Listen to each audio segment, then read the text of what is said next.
আমরা নাম্বার কনভার্সনের যে প্রজেক্টটা এখন দেখতেছি এইটা আহ, মূলত এই যে প্রিন্টের ফাংশন গুলো এগুলো হচ্ছে আমাদের শুরুতে যে নাম আর রনক ইউনিভার্সিটির যে নামটা আসতেছে এইটার জন্য এই প্রিন্টের ফাংশন গুলো ইউজ করা হয়েছে এইখান থেকে এই পর্যন্ত। এরপর আমরা ওইটার মধ্যে কালার দেখতেছি, কনসোলের কালারটা হচ্ছে সাদা আর লেখাগুলো হচ্ছে লাল। তো এই কালার চেঞ্জটা হচ্ছে এই সিস্টেম কালার এফসি এই কোডটার মাধ্যমে এটা চেঞ্জ হইতেছে। এফ এ হচ্ছে সাদা আর সি তে হচ্ছে ওই কালারটা রেড হইতেছে, লেখার কালারটা টেক্সট কালারটা। দেন আমরা এখানে শুরুতেই একটা ইয়া ডিক্লেয়ার করে নিচ্ছি, সেটা হচ্ছে void convert to x base integer integer. এটা হচ্ছে এই দুটো হচ্ছে প্যারামিটার, ইন্টিজার ইন্টিজার এই দুটো হচ্ছে প্যারামিটার। আর এটা হচ্ছে একটা ফাংশন, আমরা একটা ফাংশন ডিক্লেয়ার করে নিচ্ছি যেটার মধ্যে দুইটা ইন্টিজার ভ্যালু যাবে। এবার হোয়াইল ওয়ান এর মানেটা হচ্ছে যে এটা আজীবন ট্রুথ আর এটা আজীবন চলতে থাকবে, যতক্ষণ না পর্যন্ত আমি ইচ্ছা করে এটা বন্ধ করব ঠিক ততক্ষণ পর্যন্ত এই হোয়াইল ওয়ান দ্বারা চলতে থাকবে। এবার আমরা এখানে দেখতেছি যে তিনটা ভেরিয়েবল আমরা ডিক্লেয়ার করে নিচ্ছি, একটা হচ্ছে নাম, একটা হচ্ছে চয়েস আর একটা হচ্ছে বেস। তো এই তিনটার ব্যাপারে একটু বলি। নামটা কেন? নামটা হচ্ছে যে আমরা কত নাম্বার বলতে এখানে যে ডেসিমেল যে ভ্যালুটা আছে এটা ডেসিমেল ভ্যালু যে কোনো একটা ভ্যালু হতে পারে।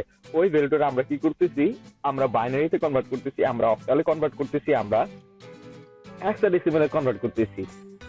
তো এই নাম্বার ভ্যালুটা আমাদের সেই দশমিক বা ডেসিমেল যে ভ্যালুটা ওইটাকে নিতেছে। চয়েসটা নির্ভর করতেছে আমরা কোনটা চয়েস করবো। এইখানে এক নম্বরে চয়েস আছে ডেসিমেল টু বাইনারি, দুই নম্বরে আছে ডেসিমেল টু অক্টাল, তিন নম্বরে আছে ডেসিমেল টু হেক্সাডেসিমেল। তো এই চয়েসটা কি করতেছে, এই এক দুই তিনের মধ্যে কোনটা চয়েস করতেছে এটা বাই করতেছে। এবার এই চয়েসের জন্য আমরা কোন কোড ইউজ করি? Switch case. অন্য কোনো কোড ইউজ করা যেত, হ্যাঁ ইফ এলস দ্বারা এই প্রোগ্রাম করা যেত, কিন্তু সুইচ কেস দিয়ে করলে অনেকটা ইজি হয়, কোড লিখতে অনেকটা সহজ হয়। এর জন্য আমরা এটার মধ্যে সুইচ কেস ইউজ করছি। এবার আসো পরের ইয়াটা, বেস। এখন বেসের ব্যাপারে যদি বলতে চাই, বাইনারি বেস হচ্ছে 2, অক্টালের বেস হচ্ছে 8 আর হেক্সাডেসিমালের বেস কত? 16। তো কোন বেসে আমরা পাঠাইতেছি, মানে কোন বেসে আমরা কনভার্ট করতেছি এটা আমাদের জানা দরকার। একই সাথে কত নম্বরে কনভার্ট করতেছি এইটাও আমাদের জানা দরকার। এই জন্যই একটা ফাংশন ডিক্লেয়ার করা আছে এখানে, যে void convert to x base মানে ইন্টিজার আর ইন্টিজার যে ভ্যালু, এই দুইটা ভ্যালু যে নাম্বার আর বেস, এই দুইটা ভ্যালু রে ও ওইখানে নিবে। দেন এখন প্রথমে লিখতেছি যে ইন্টার ইউজ চয়েস। তো চয়েস নিলাম একটা ভ্যালু, যে নিলাম কত? 1। 1 নিলে কেস 1 এ চলে যাবে, এবং কেস 1 এর ক্ষেত্রে কে আছে? Decimal two binary, binary base কত? 2। খেয়াল করো বাইনারি বেস কত? 2। তো এরপর ওই কেস 1 পুরাটা অপারেট করার পরে ও কি করবে? ব্রেক করবে, শেষ। তো চলো আবার কেউ যদি না এরকম না যে আমি 2 সিলেক্ট করতাম তাহলে কেস 2 তে চলে যেত।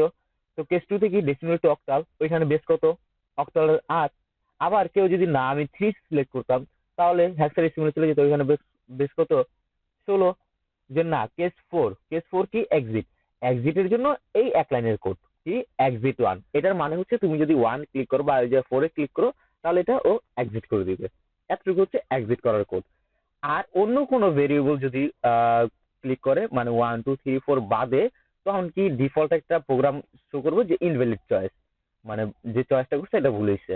দেন আবার শুরু থেকে চয়েস করার জন্য ইয়ে আসবে। এই জন্য এখানে কন্টিনিউ ব্যবহার করা হয়েছে। ব্রেক শব্দের অর্থ হচ্ছে প্রোগ্রামটা ওই জায়গায় শেষ। যেমন কেস 2 যদি কেউ চুজ করে, কেস 2 পুরাটা কমপ্লিট হওয়ার পরে ব্রেক করবে। আর কন্টিনিউ মানে হচ্ছে যে প্রোগ্রামটা স্কিপ হয়ে যাবে না, মানে একেবারে কাইতে কেটে বাইরে হয়ে যাবে না। ভুল হয়েছে এই মেসেজটা শুরু করে আবার প্রোগ্রামটা রান হওয়া শুরু হবে। তারপর এখন আমরা নাম্বার দিলাম একটা, যে হ্যাঁ এই এত নম্বরটা আমরা নিলাম, এটাকে এখন রান করব। তো ওইটার জন্য আমাদের কি দরকার? প্রিন্টএফ একটা রেজাল্ট শুরু হবে।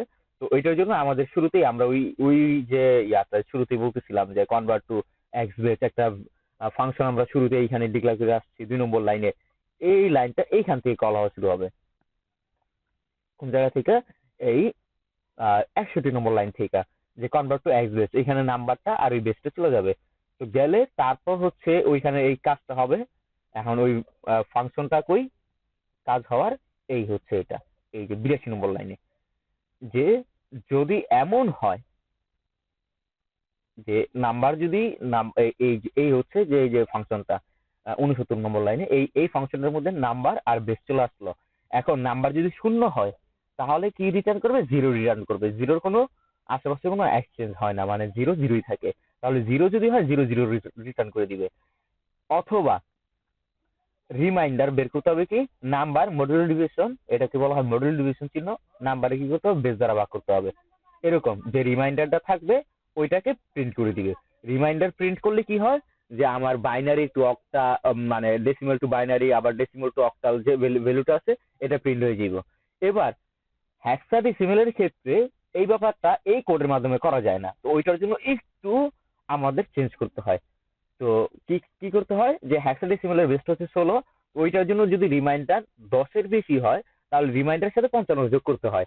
এবার প্রশ্নটা হলো এই জায়গায় যে আমি কেমনে বুঝলাম যে 55 যোগ করতে হয়। দেখো, আমরা আলিফ স্যারের সাথে ডাইনামিক প্রোগ্রামিং করছিলাম, সবার মনে আছে? এই কোডটা অন্যভাবেও করা যাইতো। কিভাবে? যে সুইচ 1 এর ভিতরে একটা কোড, সুইচ 2 এর ভিতরে একটা কোড, 3 এর ভিতরে একটা কোড, ওইভাবে করেও করা যেত। যে binary two decimal two binary যে কোডটা আছে ওইটা সুইচ 1 এর ভিতরে রাখলাম, তারপর কেস 1 এর ভিতরে রাখলাম, তারপর হচ্ছে বাইনারি টু অক্টাল যে কোডটা আছে ওইটা ইয়ার মধ্যে রাখলাম, কেস 2 এর ভিতরে রাখলাম, তারপর বাইনারি টু হেক্সাডেসিমাল যে কোডটা আছে ওইটার ভিতরে রাখলাম। ওইভাবে করা যেত, কিন্তু ওইভাবে করলে কি হইতো, প্রজেক্ট মানে এই প্রোগ্রামটা অনেক বড় হয়ে যেত। তো আমরা কি করতেছি এখানে রিকার্সিভ কল মানে হচ্ছে বারবার কলের মাধ্যমে এই যে ম্যাথ প্রবলেমটা আছে এটা সলভ করতেছি। এখন ব্যাপারটা যেটা প্রশ্নটা ছিল আমার, যে এই রিমাইন্ডার প্লাস 55 এটা কোথা থেকে পাইলাম? গুগলে সার্চ দিলে যে অপটিমাইজ সলিউশন অফ কি ডেসিমাল টু হেক্সাডেসিমাল দিলেই এই যে ছোট্ট এক লাইনের যে প্রিন্টএফ এর যে কোডটা, যে এই যে ইফ এর যে কোডটা, এটা পাওয়া যাইব। স্ট্যাক ওভারফ্লোতে এটা অ্যাভেলেবেল, সার্চ দিলেই বেরিয়ে চলে আসবো। তো এইখান থেকে এটা জানা হয়ে গেছে যে ও আচ্ছা, এত সহজেই তো এই কোডটা করা যেতে পারতেছে এটার জন্য। তো করা শেষ, দেন এই আমাদের প্রজেক্ট শেষ।